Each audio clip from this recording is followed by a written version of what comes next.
esa lucha, ¿no? Ahí está. Ahí hay como un delay, ¿sí?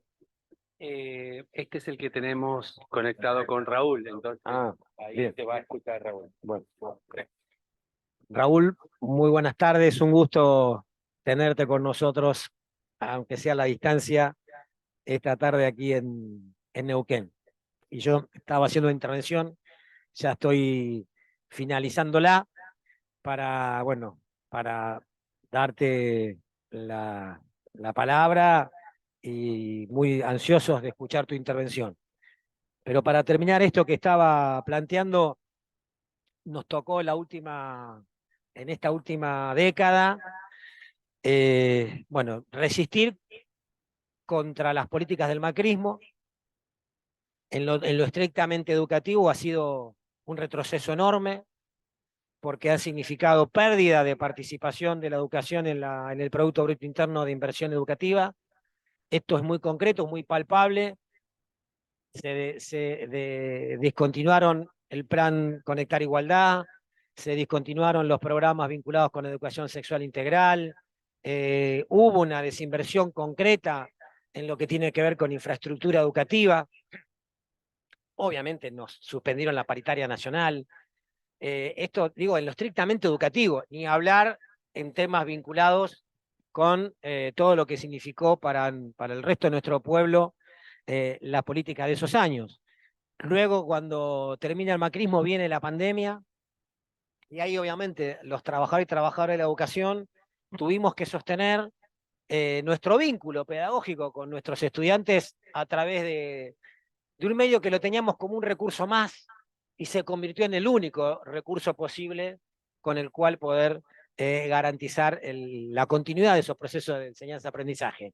Y aquí aparecieron, o se profundizaron, o en todo caso se vieron con toda crudeza las enormes diferencias y las desigualdades que tiene y que tenemos en nuestro país y en nuestra provincia, en los que podían acceder y en los que no, para poder tener este recurso. Y también se vio la herencia recibida de ese Estado que no invirtió en su momento, que nos hubiese garantizado tener, en todo caso, más conectividad, más dispositivos, los que claramente nos faltaron y eso fue determinante.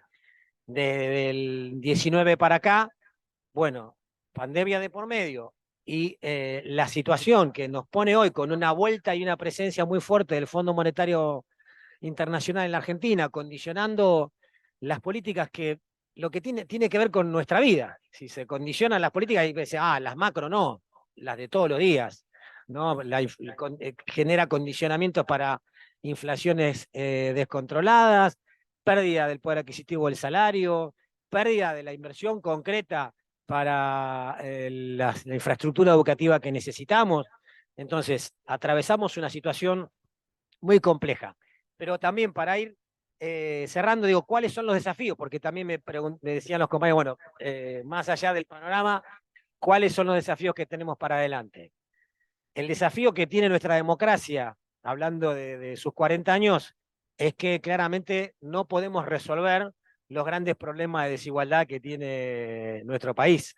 Seguimos teniendo una distribución injusta de la riqueza que nosotros y nosotras producimos. Entonces, claramente hay que atacar esa deficiencia que ha tenido nuestra democracia. Y en esto hay que ser claros, eso no se va a revertir con menos Estado, no se va a revertir con políticas que vengan a indicarnos que hay estado de sobra, que hay estados grandes que hacen y que impiden la posibilidad de que nos desarrollemos. Eso es una enorme mentira. La única posibilidad de que se revierta esta ecuación contraria a los intereses populares es que haya más Estado, un Estado más presente, que ponga digamos, el acento en precisamente garantizar que los ricos no sean más ricos y que las enormes mayorías pasen de la situación que tienen de muchísimas necesidades insatisfechas a empezar a atender esas demandas concretas que hoy tiene la enorme mayoría de nuestro pueblo. Que los ricos sean menos ricos y que los tantos pobres dejen y salgan urgentemente de esa situación. Eso no se va a hacer con los que hoy nos dicen que la libertad está por el lado de que no haya banco central, de que se dolarice la economía, de que se vendan los órganos. Bueno, todas esas barbaridades no pueden estar en ninguna agenda de ningún trabajador ni trabajadora de la educación y tenemos que ser voceros de eso. Tenemos y necesitamos más presencia del Estado para que se mejore nuestro sistema educativo y se mejoren las posibilidades de acceso al conocimiento de nuestro pueblo y se mejoren sus condiciones para acceder a un mundo cada vez más complejo. Ese es el desafío que nosotros y nosotras tenemos y es el desafío que asumimos como organización sindical de aquí en adelante. Para ya darle paso al doctor Eugenio Zaffanoni, que insisto, es un enorme orgullo poder contar con él en esta... ¿Qué hago? ¿Así? Yo pensé que me estabas apurando, por eso empecé... Pero ahora viene. Se conectó, se cortó. Ah. No. Te escucho y dije. Dijo, no, ¿qué voy a decir ahora yo? ¿Qué puedo agregar? ¿Eh? No puedo.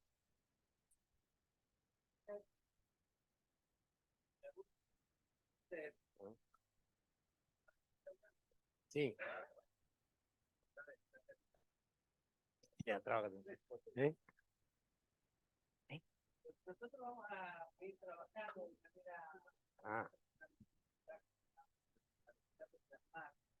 ¿Cómo podemos hacer una administración de 4 décadas? Porque la gente está recorriendo igual la política de la tenemos 4 décadas.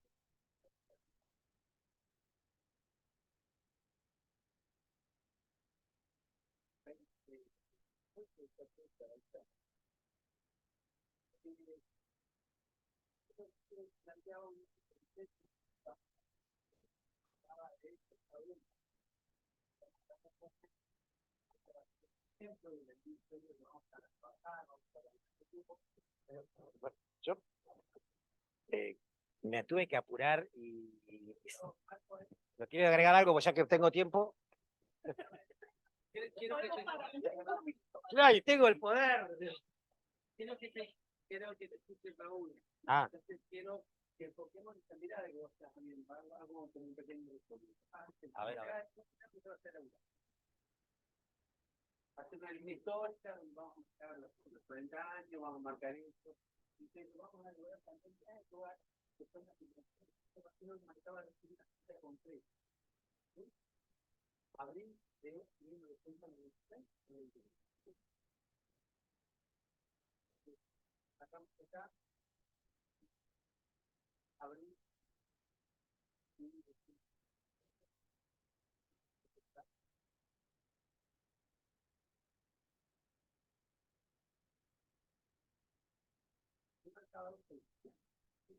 Está marcado al principio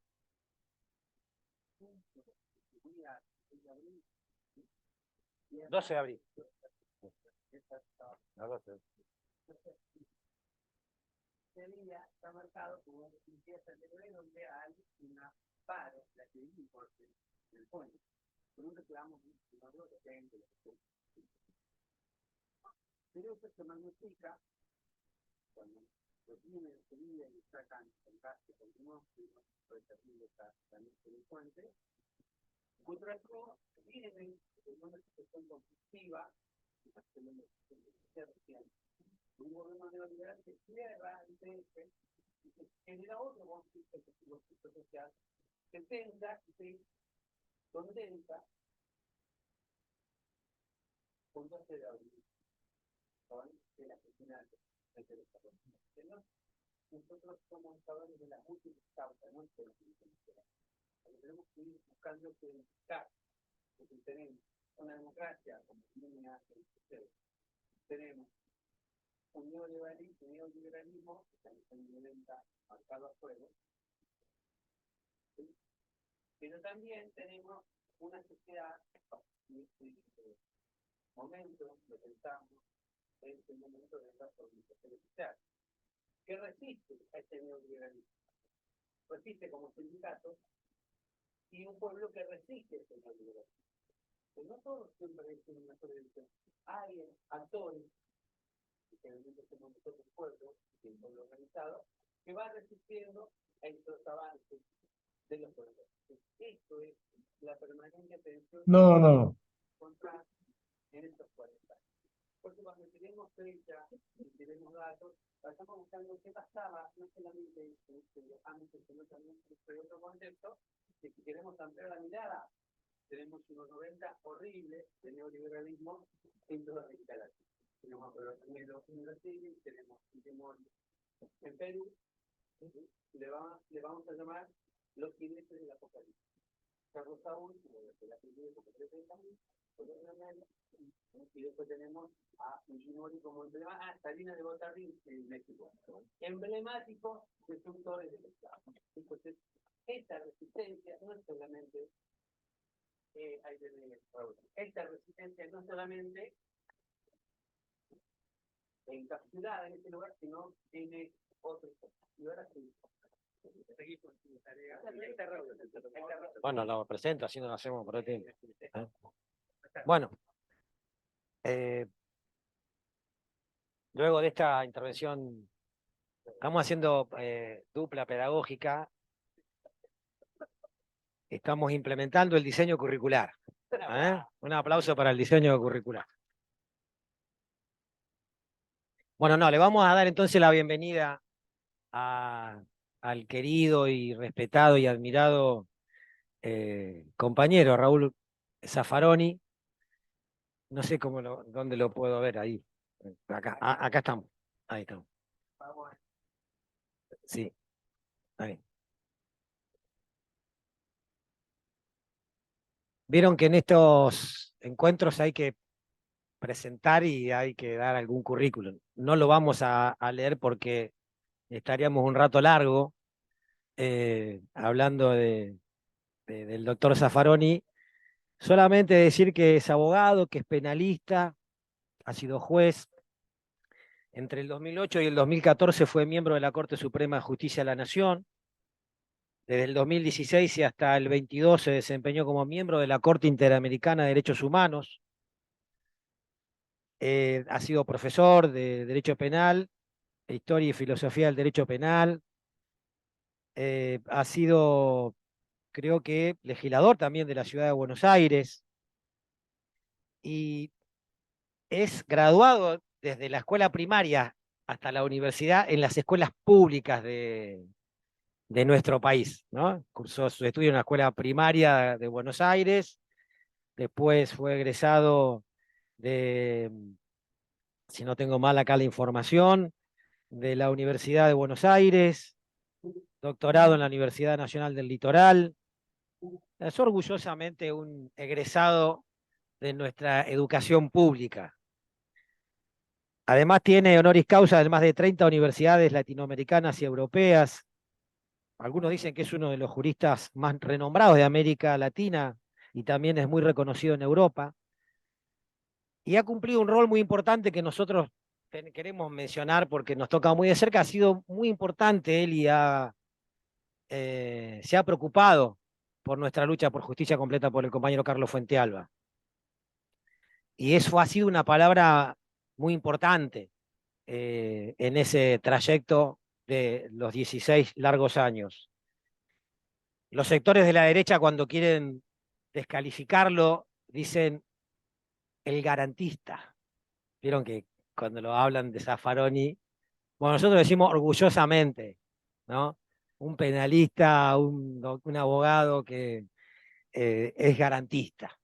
Así que, compañero Raúl Eugenio Zaffaroni, muchas gracias por estar con nosotros, así que ahora le damos la palabra. Bueno, muchísimas gracias. No sé cuánto tiempo se estima razonablemente que hable. 30 minutos. Tranquilo. Fenómeno. Haremos los 30 minutos, más canudo. Bueno, muchísimas gracias. Es un honor poder estar con ustedes esta tarde y, como siempre, bueno, seguir participando en la búsqueda de justicia frente a un crimen, a un crimen, a un crimen de Estado. Realmente Recién el compañero hacía referencia a lo de garantista. ¿Qué son las garantías? Para uno parece que las garantías no sirven para nada. Eh, Mano dura, cualquier cosa. Lo que no nos damos cuenta es que si miramos el siglo pasado, no me voy más atrás, siglo pasado, siglo XX, miramos los terribles genocidios del siglo XX, lo que vemos es genocidios cometidos, sí, por estados, pero el Estado es una abstracción, ¿no? No, ¿quiénes fueron los autores materiales? ¿Qué era la Gestapo, la Geheime Staatspolizei? ¿Qué era la KGB? ¿Qué eran las SS? Policías. En realidad, en realidad no nos damos cuenta, pero, y ni siquiera se dan cuenta algunos colegas juristas y jueces, creen que ellos ejercen poder punitivo. Cuando en realidad, si nos paramos en la puerta de cualquier tribunal, en la acera de cualquier tribunal, la vereda, vamos a ver que para un coche oficial y bajan unos cuantos tipos esposados, y no lo salieron a buscar ni los jueces, ni los fiscales, ni los abogados, los seleccionó la policía. Y sí, el poder punitivo lo habilitan los jueces cuando es formal, se ejerce en forma informal también, poder punitivo subterráneo, torturas, secuestros, muertes. En América Latina hay un poder punitivo formal ejercido por jueces, autorizado por jueces, pero siempre lo ejercen policías. Es decir, si desapareciésemos los jueces, los tribunales, el Ministerio Público, todo el aparato, sería un error gravísimo creer que con eso desaparece el poder punitivo. No. Si desapareciésemos nosotros, el poder punitivo se expandería como poder policial sin límites. Y eso es el genocidio. Eso es el genocidio. Entonces, ¿qué son las garantías? Y las garantías son los límites jurídicos que podemos ponerle al ejercicio del poder punitivo. Sin esos límites jurídicos, el poder punitivo se expande sin límites, naufragan todos los derechos, naufraga el Estado de Derecho completamente. Entonces, hay muchos colegas, la gran mayoría, que trata de legitimar el poder punitivo conforme a distintas teorías. Ustedes las podrán escuchar. Algunos se fundan en Kant, otros en Hegel, otros hablan de prevención general, la gente se asusta por la combinación de pena. Hay que aumentar las penas porque así la gente no delinque, entonces en el Código Penal se llevan las penas al máximo. ¿Qué hemos aprendido en estos 40 años de democracia en esto? Lamentablemente hemos retrocedido.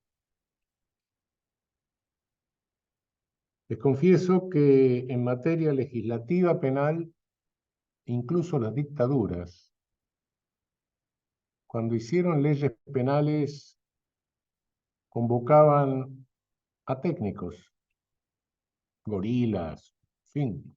Puede ser que uno disienta con la ideología de esos técnicos, pero eran técnicos. ¿Saben ahora lo que pasó?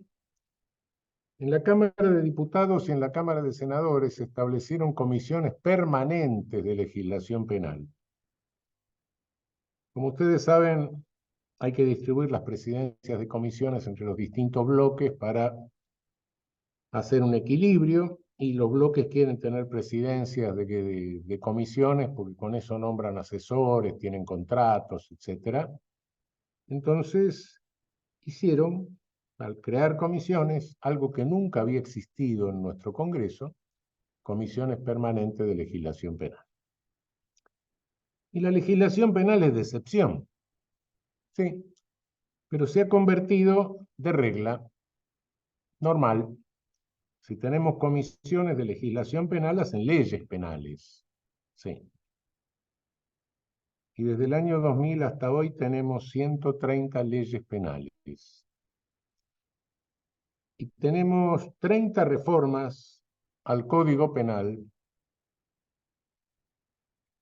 que lo han destrozado. Nuestro viejo Código Penal de 1921 es un código prudente, rigió casi sin reformas en nuestro país, prácticamente hasta comienzos de este siglo. Ahora está desarmado. ¿Un código penal qué es? Es una ley. Cada código es una ley. Una ley que trata de abarcar todas las normas de una determinada materia del derecho. ¿Y para qué se hace una ley? Para que tenga una sistemática, para que se pueda interpretar más fácilmente. Bueno, ese código venerable código de 1921, que tenía una arquitectura, una ingeniería, porque cada código tiene, cada ley que se le da a cada código tiene. Si uno ve el código italiano de Rocco de 1930, a mí parece una estructura fascista, ¿no? Parece la estación central de Milano, ¿no? Si uno ve el código austríaco de los 70, parece un edificio de eso de todo de cristal por afuera, con ascensores por afuera, etc. Moderno. Bueno, nuestro código es un código prudente, tenía mínimos bajos, porque de esa manera, cuando lo hicieron en 1921, se ahorraron de poner tipos atenuados. Quedaba a criterio del juez. Ahora subieron los mínimos, subieron los máximos, subieron todos, y en consecuencia no pusieron los tipos atenuados. El principio de proporcionalidad se fue al diablo.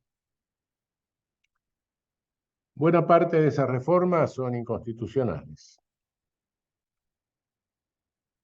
Pero de esa manera las comisiones llenan su función burocrática, ni hacen más leyes penales, y ya no las hacen técnicos, no. Ya no se legisla con técnica legislativa, ahora las hacen los asesores y las asesoras de los legisladores, que son sus íntimos a los cuales contratan. De modo que en estos 40 años lo que hemos hecho es destrozar nuestra legislación penal. Por otra parte tenemos monopolios mediáticos en toda nuestra América, desde México hasta acá. Se llamen Azteca, Televisa en México, Rede Globo en Brasil, Mercurio en Chile, Caracol en Colombia, Clarín en la Argentina. Monopolios mediáticos que manejan la cuestión penal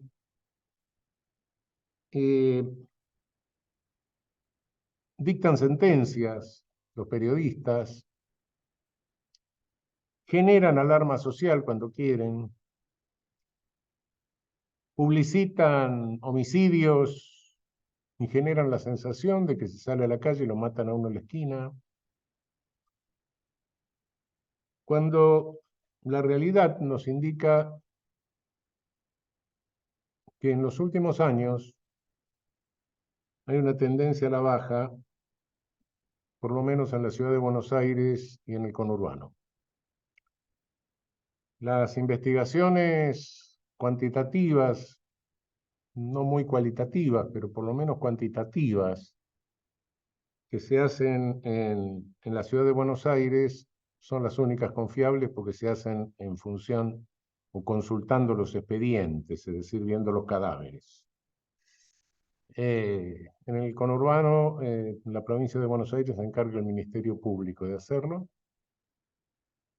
Y realmente en los últimos años hay una tendencia a la baja. No sabemos realmente por qué, quizá porque se ha hecho en los barrios precarios alguna política de prevención que antes no se había hecho, pero no lo sabemos. Pero efectivamente hay una tendencia a la baja. En la ciudad de Buenos Aires tenemos 4 millones de habitantes virtualmente y un homicidio cada 2 días aproximadamente. Esto, si descontamos los homicidios que se cometen en los barrios de emergencia, que es un 5% de la población, tenemos un índice de homicidio en la ciudad de Buenos Aires de 2.5 por 100.000 habitantes por año, lo cual 3 por 100.000 habitantes por año más o menos. ¿Qué les digo? Tendencia a la baja en los últimos años, lo cual no tiene por qué hacernos considerar felices, siempre hay que tratar de bajarlo. Tendríamos que acercarnos, que hacer un esfuerzo por acercarnos al 1 por 100.000 por año, que son los más bajos que hay en el mundo, de Europa, Canadá. Lamentablemente, homicidio cero no hay en ningún país, fundamentalmente porque hay algunos homicidios que se acercan a motivaciones aberrantes o muy patológicas que son muy difíciles de prevenir. Estas investigaciones tienen un objetivo práctico, que es ver, bueno, qué clase de homicidios tenemos. Lo que nos revelan es que la gran mayoría de homicidios que tenemos son entre personas conocidas. Homicidios dolosos, me refiero a homicidios intencionales, no los culposos, tránsito, etcétera, cuyo número de víctimas es mucho mayor. Hay muy pocos homicidios en ocasión de robo, son excepcionales. Lo que sí tenemos es homicidios entre conocidos, homicidios entre vecinos, reyertas y homicidios intrafamiliares. Naturalmente no es lo mismo prevenir un homicidio en ocasión de robo que prevenir un homicidio intrafamiliar. Naturalmente los medios de prevención son distintos. Y la prevención no es una cuestión de código penal. Quien cree que subiendo penas en el código penal va a disuadir, está loco. Al contrario, cuanto más aberrante es la motivación, menos capacidad disuasoria tiene la combinación penal. Es absurdo pensar que alguien que va a cometer una atrocidad, sí, matar al conviviente, bueno, antes de hacerlo va a abrir el Código Penal para ver si tiene 5 o 10 años más de pena, como si fuera una lista de precios. Eso solo puede caber en la cabeza de alguien que concibe al ser humano como el homo economicus del neoliberalismo. La realidad es ridículo.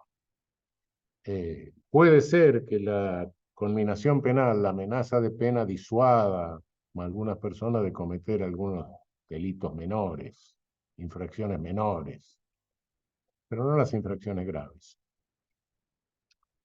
Claro, pero lo que tiene es mucha incidencia de menores, los menores. Mentira, mentira. En la ciudad de Buenos Aires tenemos, si consideramos menor al menor de 16 años, que es el que no es punible formalmente, en la ciudad de Buenos Aires hay años que no tenemos ninguno. Cuidémonos más de los veteranos que de los chicos y adolescentes. Sin embargo, se insiste en esto. Y realmente, cuando uno ve este panorama, dice, bueno, pero ¿a qué nos está conduciendo? ¿O a qué responde esto de generar esta sensación de inseguridad absurda, sobre todo de seguridad respecto de la vida? Con este panorama, es decir, alguien se ocupa de afinar estas investigaciones y hacer una prevención real, porque el Código Penal es un papel, pero la prevención del homicidio es una cuestión en la cual, primero, no nos damos cuenta de cuál es el principal factor de prevención. Somos nosotros mismos, es decir, la gente. Nadie comete un delito en una vía pública llena de personas, por regla general. ¿No? Alguien que le falte algo. Normalmente no, de modo que es la observación de los otros. En segundo término, es una cuestión de carácter policial. Y la frecuencia no es igual en todo el territorio ni en todos los barrios. Es casi una cuestión municipal. Las medidas son distintas según las motivaciones y las características clasificatorias de los homicidios. A veces puede ser hasta colocar luz en una calle, no sé, depende. Hay ciertas conflictividades que nos dicen, cuidado, que esto puede derivar en violencia. ¿Qué tipo de violencia? Hay que incidir antes sobre ese modelo de violencia. Pero de eso nadie se ocupa. Todos aumentan penas, hacen leyes, hacen declaraciones, etc. Y realmente a nadie le importan los muertos. Esa es la triste realidad. Y en estos 40 años poco hemos avanzado en eso. Les recuerdo cómo comenzaron estos 40 años. Es triste, es triste. Pero casi se ha olvidado, de modo que a los más jóvenes se los tengo que recordar. La policía de la provincia de Buenos Aires y alguna policía, algunas comisarías de la ciudad de Buenos Aires continuaron con la inercia que venía de la dictadura. Tuvimos ejecuciones sin proceso, aproximadamente unas 1000 ejecuciones sin proceso durante los primeros años de democracia. Justificadas incluso por algunas autoridades democráticamente electas, que no sabían de qué estaban hablando. Había un canal de televisión, Canal 9, con José de Ser, que llegaba antes que la policía y filmaba. Y se mostraban esas muertes, esas ejecuciones policiales, como si fuesen parte de una guerra. La guerra contra la subversión había continuado como guerra contra la delincuencia. El frondoso prontuario. Los muertos no pasaban de 25 años. Nadie tiene un frondoso prontuario antes de los 25 años. Si tiene un robo a mano armada, pena mínima son 5 años. Chau, está fuera de combate.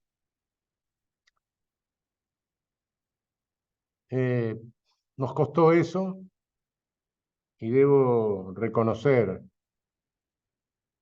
que esa campaña genocida terminó cuando asumió Antonio Cafiero la gobernación de la provincia de Buenos Aires en 1987. Así empezaron nuestros años de democracia. Luego vinieron otras épocas. Luego tenemos las campañas de ley y orden. Tuvimos el brote con el falso ingeniero. Nuestro Congreso de la Nación se sometió a las exigencias de este histérico y en los primeros años de este siglo comenzó el proceso de desarmar, de desmontar y de destruir nuestro Código Penal. Obviamente esto nos tiene que hacer reflexionar sobre qué se busca con esto. ¿Qué es lo que se está buscando? ¿Qué es lo que se está buscando con llenar cárceles con pequeños ladrones? Llenar cárceles con jóvenes de barrios precarios. Un código penal que tiene hoy una estructura autoritaria como no tuvo nunca, ni siquiera en las dictaduras. Está bien, las dictaduras practicaban un ejercicio de poder punitivo subterráneo, la última, terrible, claro, genocida. Sí. Pero, ¿qué se busca? ¿Se busca ir a un estado de policía? No, no, cuidado. El estado de policía es un estado vertical, es un estado muy fuerte. Es un estado donde la cúpula política tiene un poder. Es el Hitler, Mussolini, Stalin, qué sé yo. Bueno. No, nuestras cúpulas políticas en nuestra América son muy débiles. Se pasa muy rápido del poder a la cárcel. El lawfare, etcétera, todas esas cosas están a la orden del día. No, lo que se busca, y tengamos cuidado con esto, es desestatizar al Estado, hacerle perder al Estado el monopolio del ejercicio del poder punitivo, que pasa a ser ejercido por policías que se autonomizan del poder político, pasa a ser ejercido por grupos de autodefensa, parapoliciales, paramilitares, y algunos genios que no faltan en nuestra región degradan a las Fuerzas Armadas a la condición de policías, que como no están preparadas para ello, cometen atrocidades, pierden el respeto de la población y se debilita incluso la defensa nacional. Y al repartirse el poder punitivo de esta manera, al perder el monopolio del Estado, también se pierde el monopolio de la recaudación fiscal, porque cada uno de estos poderes autonomizados ejerce poder punitivo para recaudar fiscalmente por su cuenta. Esto se llama corrupción para algunos, no reduzco a la función económica. Esa es la realidad y ese es el modelo al que nos quiere conducir un capitalismo financiarizado, una economía financiarizada que solo quiere al Estado como una gran comisaría, donde si no ejerce poder punitivo el Estado, lo ejerzan otros, porque le conviene el caos. Es decir, contra todo esto es que están las garantías que salen de una Constitución y que por otra parte no se establecieron en vano, sino que se establecieron después de las tristes experiencias de genocidios, de atrocidades, de asesinatos de Estado. Y los estados, por cierto que han matado muchas más personas que todos los homicidas de iniciativa privada juntos. De modo que por ahí viene la cuestión. En estos 40 años de democracia se nos ha deteriorado tremendamente el Poder Judicial. Ha perdido toda confiabilidad. Tenemos un Poder Judicial con una Corte Suprema de 4 ministros, la más chica de todo el planeta, que aplica la vara que se le da la gana, que ha manoteado el Consejo de la Magistratura inconstitucionalmente, que ha autorizado clases presenciales en el momento en que subía el contagio en la pandemia. No sé cuántos muertos habrá costado eso. Y lo hizo sin consultar un solo perito, con sus propios conocimientos epidemiológicos, entre comillas, entre otras cosas. Se legitimó todo el lawfare que se ha hecho contra Cristina Kirchner, contra Amado Boudou, contra funcionarios, con un presidente de corte que inauguró un año judicial sonriente. A un lado tenía a Bonadío, que en paz descanse, y al otro lado tenía a Sergio Moro, el juez de Lula. Ese es el poder judicial que tenemos. Poder judicial del lawfare, poder judicial desprestigiado ante la opinión pública, con la estructura más irracional, la estructura institucional más irracional que conozco. Y desafío a cualquiera que se lea todas las constituciones de América y todas las constituciones de Europa y me diga si hay un poder judicial que esté institucionalizado de una forma más irracional que el nuestro. Al hacer el balance de los 40 años, tengo que decir que lamentablemente no hemos avanzado mucho. Hemos perdido tiempo en perfeccionar nuestras instituciones, hemos perdido tiempo al no acabar con el monopolio y el oligopolio de medios masivos de comunicación, y hoy tenemos nuestra democracia seriamente amenazada. Sí puedo decir que tuvimos la suerte de poder condenar genocidas. En este sentido, al reabrir los procesos, realmente la Argentina ha hecho lo que nadie había hecho, ni siquiera la Alemania posnazista. Quizá este sea el único mérito que ahora tratan de desbaratar nuevamente. Mérito que demoró bastante. Tuvimos suspensión de procesos, amnistías, indultos, revisiones, pero bueno, finalmente se hizo. Quizá esto sea, en este aspecto, el aspecto más positivo de estos 40 años. El resto, lamentablemente, tengo que hacer un balance negativo y creo que ha llegado el momento en que nos pongamos a pensar seriamente en una reinstitucionalización del Poder Judicial y una reconstrucción racional de nuestra propia legislación. Bueno, muchísimas gracias.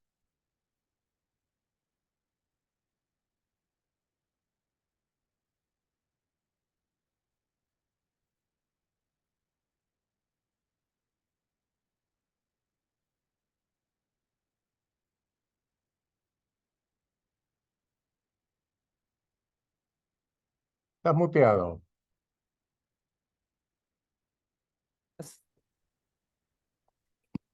Hola. Ahora sí, ¿me escuchás, Raúl? Ahora sí.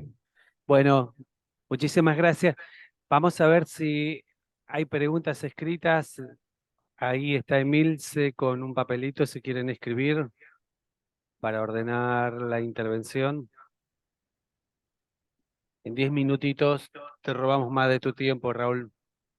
No hay problema, no hay problema. Bueno, gracias. Contarte que esta jornada comienza hoy. Mañana continuamos en un sábado intenso de actividades. Luego seguimos 6 y 7 de octubre y terminamos un viernes 20 de octubre, 5 jornadas de mucha capacitación y de estudio, organizados por el sindicato ATEN para docentes de todos los niveles y estudiantes del último año de los institutos de formación. Así que tenemos mucho para estudiar. Bueno, acá viene un par de preguntas. Te leo de a una, ¿te parece? Dale, dale. ¿La educación podría ser un contrapeso ante la hegemonía de los medios de comunicación para mejorar la democracia? Por supuesto que sí. Pasa lo siguiente, cuidado, el monopolio de medios de comunicación no es una mera cuestión de libertad de expresión. Por supuesto que sí es una cuestión de libertad de expresión, pero es mucho más. Toda la sociología fenomenológica fundamentalmente nos explica muy claramente que nosotros vivimos en un mundo construido por la comunicación. Yo no sé lo que está pasando en este momento en África con el golpe de Estado, los franceses, etc. Lo sé a través de la comunicación, pero a través de la comunicación también sé incluso lo que pasa en otro barrio de mi propia ciudad, porque no tengo un contacto directo con todo. Y no solo eso, sino que los otros también tienen esa información. Y cuando vamos a la panadería, a la carnicería, al a la plaza, etcétera, y hablamos con otro, nos reafirmamos en vio lo que pasó, che, viste, qué sé yo, sí, y el otro tiene la misma información que yo. Y eso nos reafirma toda esta cuestión de la fake news, pero fundamentalmente el medio de comunicación crea la realidad que nos determina nuestra conducta cotidiana. Por eso, claro que la educación sí tiene un papel fundamental. Tiene el papel de develar esa función. De cualquier manera, yo no creo que esto se resuelva solo con la educación. Eh, no, por supuesto que la educación nos puede quitar el velo de esa creación de realidad y hacernos desconfiar, pero, pero no, la solución definitiva es una pluralización de medios de comunicación.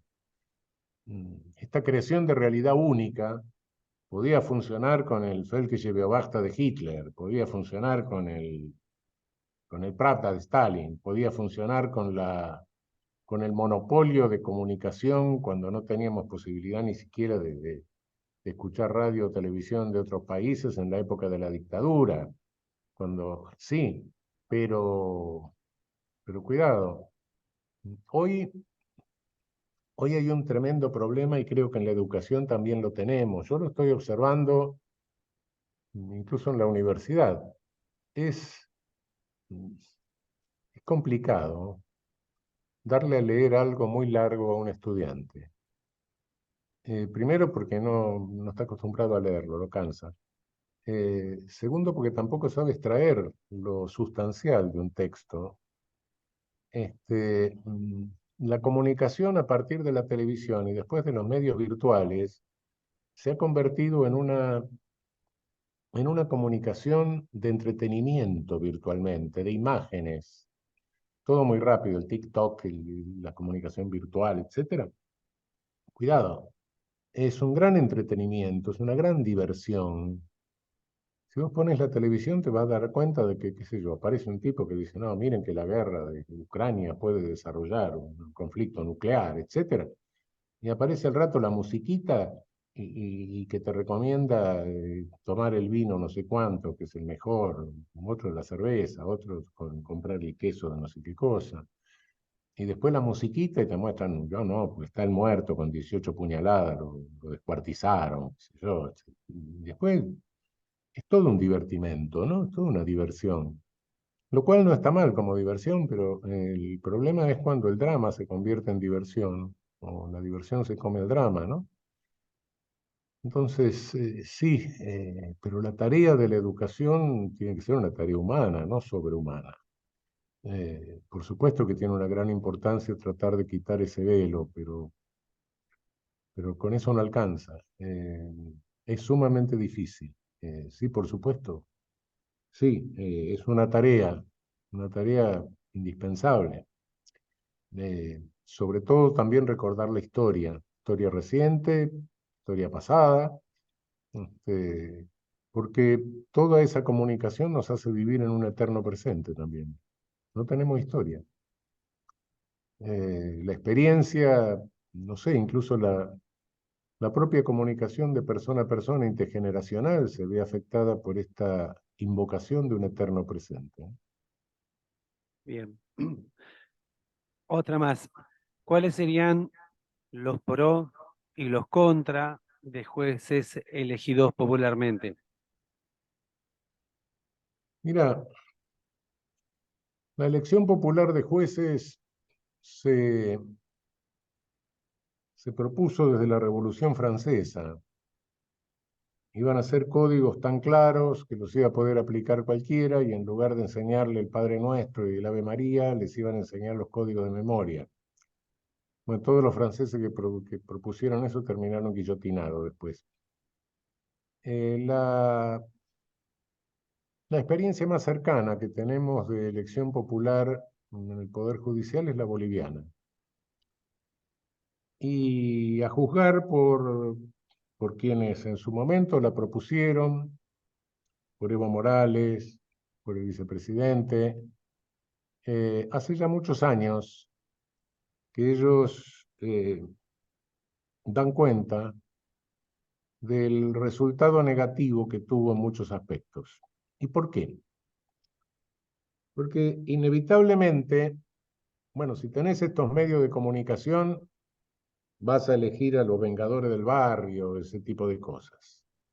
Segundo, claro, da la impresión de ser la cosa más cercana al pueblo, más basista, por así decir, pero inmediatamente se te forman las ONGs, las organizaciones no gubernamentales, que no son las ONG serias, como tenemos en el país algunas, sino que se empiezan a formar ONG raras. Y vos decís, pero ¿cómo una ONG?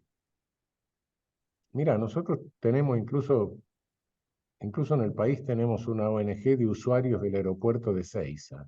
Naturalmente está organizada por el empresario. Bueno, a nadie se le va a ocurrir, por más que vaya a tomar un avión y volver, perder tiempo en hacer una ONG de usuarios del aeropuerto. Bueno, eso te da la pauta de que hay ONGs que se forman son personería jurídica, son papeles y sellos, y a través de eso te canalizan fondos para campañas electorales, naturalmente que fuertes intereses en eso. Imagínate los intereses que hay en tener un juez propio. Y bueno, vivimos en un mundo capitalista. Estas cosas suceden, ¿no? Este, es decir, es mucho más fácil y mucho más susceptible a la corrupción esto que otras formas de elección. Pero hay formas de elección en que incluso, y hay formas de participación popular en el ejercicio de la justicia, que sí son posibles. Es decir, tener jueces escabinos, por ejemplo, tener al lado de dos o tres jueces, de los dos o tres jueces letrados, tener dos ciudadanos que controlan lo que hacen los jueces. Es importante. Es decir, hay formas de participación popular en la justicia, pero la elección popular de jueces, bueno, lamentablemente, en nuestro mundo y con el juego de intereses que hay en esta economía financiarizada, que no da buen resultado. Vamos con otra pregunta. ¿Considerás que la reforma judicial feminista puede aportar a la garantía de derechos? Sí, claro. Pero para eso hay que tener en cuenta qué mujeres nombramos, ¿no? Porque no sea que nombremos mujeres más machistas que los hombres. Es decir, no se trata de mujeres, se trata de ver cuál es la ideología, se trata de ver cuál es el grado de sensibilidad, se trata de ver porque no nos olvidemos que no es una cuestión meramente de sexo, sino de conciencia de género. Sí, por supuesto que sí. Este, la, la justicia ha tenido una característica machirula, sin lugar a dudas. Yo me acuerdo de cosas así, como, no hay que nombrar secretarias porque después se embarazan y tenés problemas, y cosas así. Me acuerdo de eso hace muchos años, era un discurso bastante común. No, la mujer tiene que tener su lugar en la justicia, como en toda la sociedad, pero cuidado con qué tiene adentro la cabeza ideológicamente las mujeres que se nombren. No basta con nombrar mujeres, como no basta con nombrar hombres, por supuesto. Hay que ver qué mujeres y qué hombres se nombran. Bien. ¿Cómo las escuelas pueden cambiar la mirada ultraderechista cuando los docentes, bueno, algunos, también lo votaron? Yo no me hago cargo de eso, pero bueno, Bueno, allá ellos. allá los que lo hayan votado, ¿qué vamos a hacer? Este, Hay docentes y docentes, pero no creo que la mayoría lo hayamos votado. No, por lo menos no estoy convencido de eso. Creo que en la escuela pública los docentes tienen un contacto mucho más estrecho con la realidad. Hay tres instituciones en que la realidad se filtra: la comisaría, el hospital y la escuela. De modo que no creo que la mayoría de los docentes haya optado por una derecha demencial, ¿no? Y digo demencial no en un sentido, no en un sentido metafórico, sino en un sentido de patología, ¿no? Bien. Voy a hacer dos preguntas que me parece que tienen puntos tocantes para que quizás la respuesta sea la misma. Acá va. ¿Cómo los institutos de formación docente pueden trabajar para cambiar el discurso de odio? Y la otra es, ¿cuánto contribuye la escuela al punitivismo? Mira, hay, no soy un especialista en la materia, en realidad, en esto, pero soy un producto de la escuela estatal. Por cierto que ha cambiado, yo estoy hablando de, qué sé yo, de la época del Cabildo, ¿no? Un poco más allá, pero va. Las cosas han cambiado. Con French Beruti. Pero si a vos en la escuela te convencen o te forman sobre la base de que el castigo es lo único que te disuade, vas a creer que eso sucede en toda la sociedad. Sí, es cierto, el derecho disuade en forma, pero todo el derecho, no el penal, todo. Pagamos el alquiler porque nos desaloja, y es derecho civil, no tiene nada que ver con el penal. El que nos emplea nos paga el sueldo porque si no vamos a hacer un juicio laboral, lo van a embargar. Bueno, y eso es derecho laboral, no es derecho penal. La diferencia está en que cuando eso lo trasladamos al penal, no nos damos cuenta que estamos hablando de la única rama jurídica en que la sanción no se sabe exactamente para qué sirve. Es disuasión pura. En el civil no, sirve para restaurar, sirve para restablecer, laboral también, en el administrativo para parar las conductas que son la ejecución directa, para parar una cosa, está por venir un balcón abajo, pues, las cosas. Sí, en el penal no. En el penal es disuasión pura y creemos en la disuasión. Y vuelvo a repetir algo que dije hace un rato. Cuidado, la disuasión pura no existe. Entonces, cuidado que esa disciplina escolar tiene que funcionar más como racionalización, como razón, que como amenaza.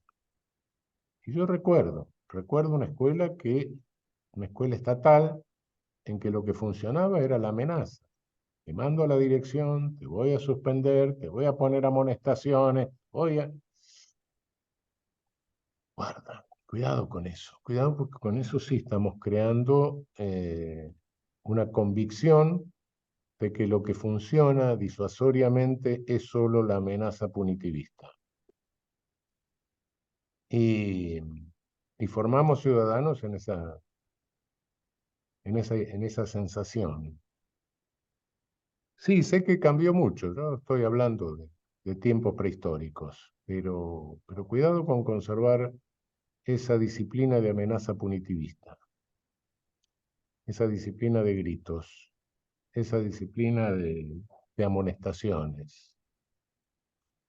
Eso sí es susceptible de generar algo que cunde en nuestra sociedad, que es lo que los medios me están fomentando.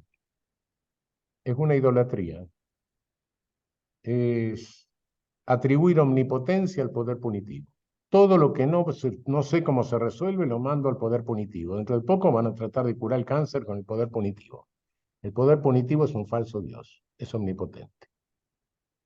Y ahí tenemos dos omnipotencias que nos quiere meter el neoliberalismo. El mercado y el poder punitivo. No son independientes las dos cosas. no son independientes. Omnipotencia del mercado, el Estado afuera, el Estado no tiene nada que hacer más que ejercer poder punitivo, otra omnipotencia. Guarda con eso. Bien, me quedan 3 preguntitas y no jodemos más. Acá viene.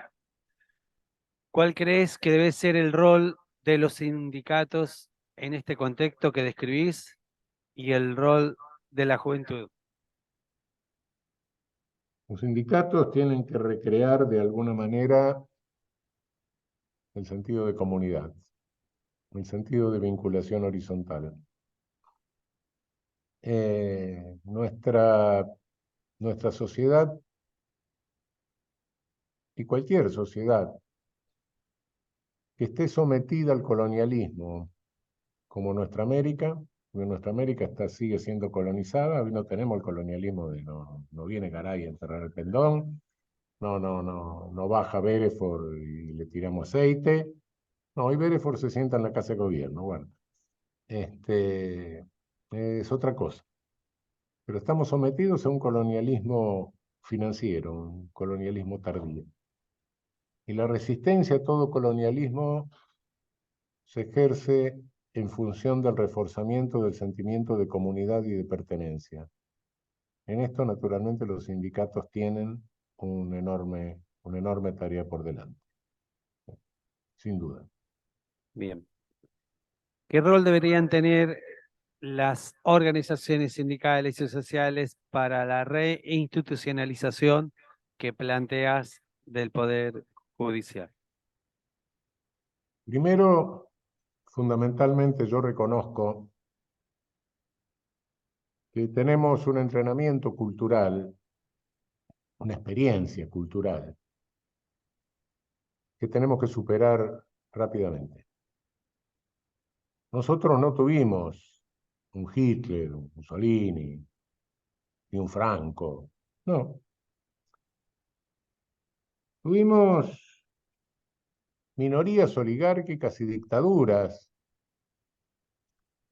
que llegaron y cometieron los peores aberraciones, los peores crímenes, invocando la democracia, el Estado de Derecho, el respeto a los poderes, la libertad. Entonces, nos hemos acostumbrado, experiencia cultural, claro, a que cada vez que nos hablan de eso, miramos un poco y decimos, bueno, nos está enroscando la víbora. Nos hemos acostumbrado a subestimar el discurso de necesidad de institucionalización. Es nuestra experiencia histórica. Valores respetabilísimos los han arrastrado por el fango, por no decir alguna otra barbaridad. Pero ahora llegó el momento en que tenemos que asumir nosotros esos valores, superar ese entrenamiento cultural, esa experiencia cultural negativa que nos han hecho y agarrar las banderas de la institucionalización nosotros. Cuidado, hay que reinstitucionalizar, hay que generar canales de institucionalización serios, fuertes, y repensar las instituciones y repensar incluso, no nos quiten la ilusión, repensar un nuevo modelo de Estado, una nueva constitución. Claro, lo tenemos que hacer nosotros. No nos olvidemos que Perón lo hizo en el 49. Bueno, ¿y por qué no? ¿Por qué hoy no somos capaces de soñar algo semejante? Bueno, no tenemos los votos, no tenemos la mayoría, ¿no? Basta con eso. Basta. Los votos y la mayoría se obtienen detrás de proyectos. Antes hay que tener los proyectos. Y se convoca a la gente en función de proyectos, no en función de tener votos sin saber para qué se van a usar los votos.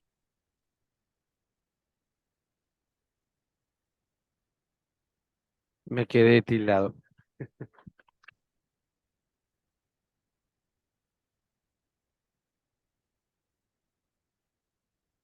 Raúl, No, estás, sí. bueno, después seguís agregando algunos conceptos.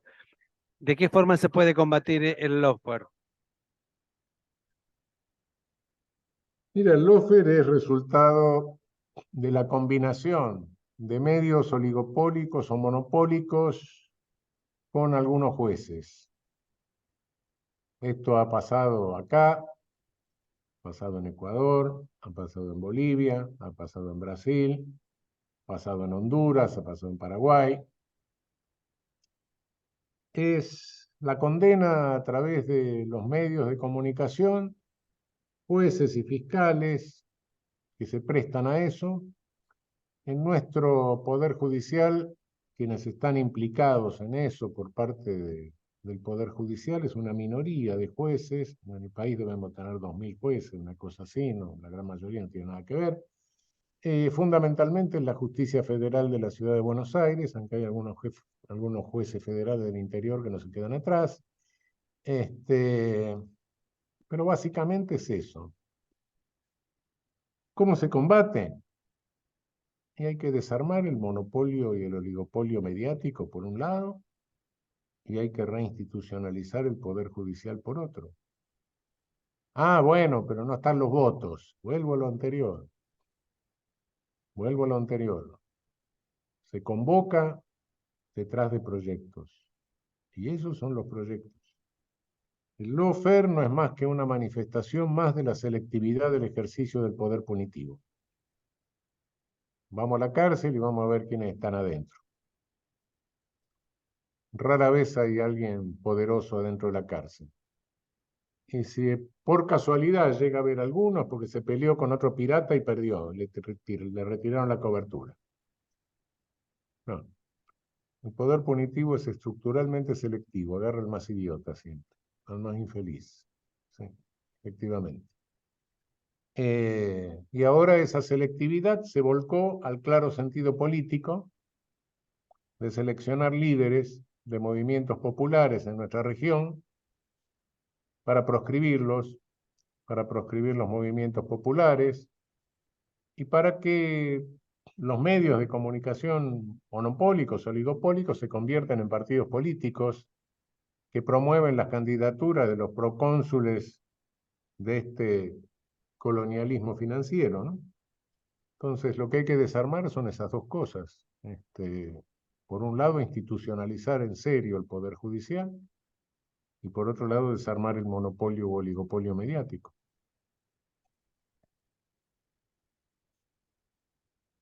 Bien.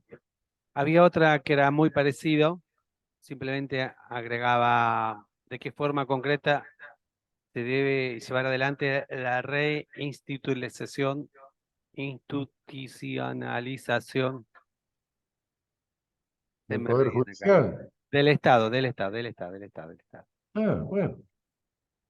Bueno, yo quisiera pasar Navidad en casa, pero nuestro Estado tiene muchas falencias. Creo que fundamentalmente habría que volver a la garantía de nuestros recursos naturales que tenía la vieja Constitución del 49, por un lado. Por otro lado, hay que repensar la función, a mi juicio, la función del Senado, si conviene tener un Senado como tenemos, o si conviene tener un Senado de representantes de los gobiernos, de las provincias, que el Senado tenga una participación más activa en lo que es la distribución de la coparticipación federal. Por otra parte, hay que pensar en un poder judicial que a mí me gustaría que tenga un tribunal constitucional y que tenga un tribunal de casación. Les observo dos cosas que la Constitución del 49 resolvía y que hasta hoy no tenemos resueltas. Nosotros tenemos códigos únicos para todo el país, código de fondo. Los procesales son provinciales, pero los otros son únicos, código penal, el civil. Solo que es posible, porque la ley se interpreta, ¿no?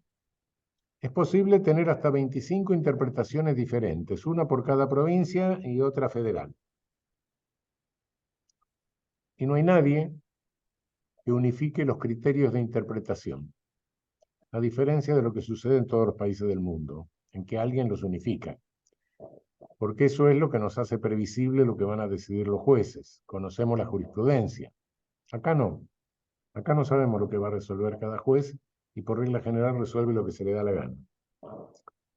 En segundo término, si tuviéramos un control de constitucionalidad serio, que no lo tenemos, la jurisprudencia constitucional de última instancia tendría que ser obligatoria para todos los jueces, como es en Estados Unidos, por ejemplo. Nosotros copiamos el sistema de Estados Unidos, pero eso no. La Corte Suprema nuestra, en última instancia, declara la inconstitucionalidad de una ley y bien, gracias. No se aplica en ese caso, pero cada juez sigue considerándola constitucional o inconstitucionalidad o inconstitucional según se le da la gana. No tenemos el principio de estar a lo decidido, el stare decisis de Estados Unidos. Entonces, ni no sé por qué, pero bueno, pero no lo tenemos. Estas dos cosas las resolvía Sampaio en la Constitución del 49. Es cierto que la previsibilidad no es la única garantía de seguridad jurídica, pero es una garantía elemental. Claro, poca garantía de seguridad jurídica me puede dar un tribunal que es previsible que siempre aplica el máximo de la pena. No, bueno, no. Pero sí es un presupuesto elemental la previsibilidad. Y acá no es previsible lo que vaya a resolver un tribunal, nunca es previsible debido a esas fallas estructurales. Por eso les digo que nuestro sistema nuestra institucionalización de poder judicial es la más irracional de todas las que conozco. Y de todas las que... Puede ser que en algún país de América Latina, en nuestra América, nosotros sabemos que muchas veces el deber ser no es ser. Pero al menos en la ley, no, el resto de los poderes judiciales están mejor estructurados que el nuestro. ¿Sí? Muy bien. De nuestra parte, nada más. No sé si querés agregar algo más. No, un fuerte abrazo y mi solidaridad con todos ustedes, como siempre. Muchas gracias. Un gran abrazo desde Neuquén. Muchísimas gracias, Raúl. Chao, un abrazo. Gracias a ustedes. Gracias. Chao.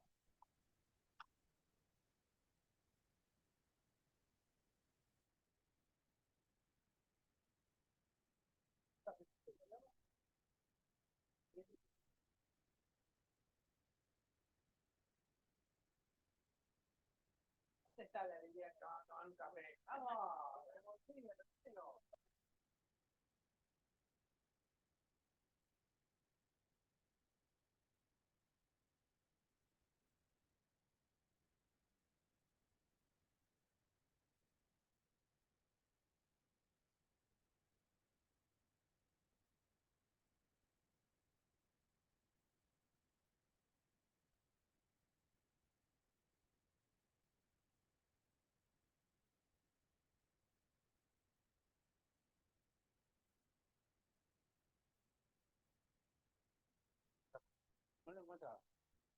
Tomás, para que no me confunda.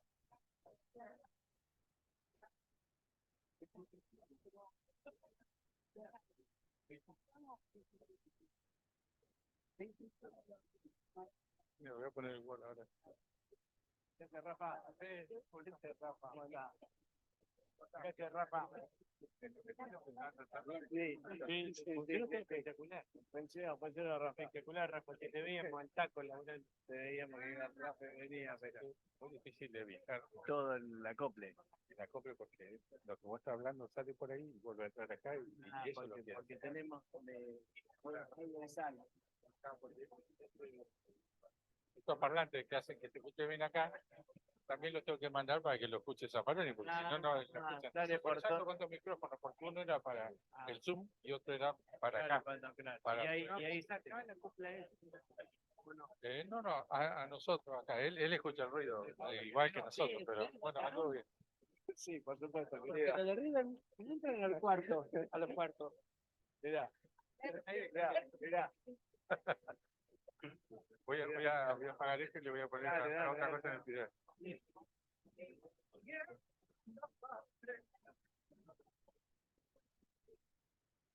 ¿Esto de dónde salió?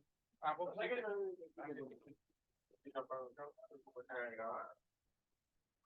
Sí, que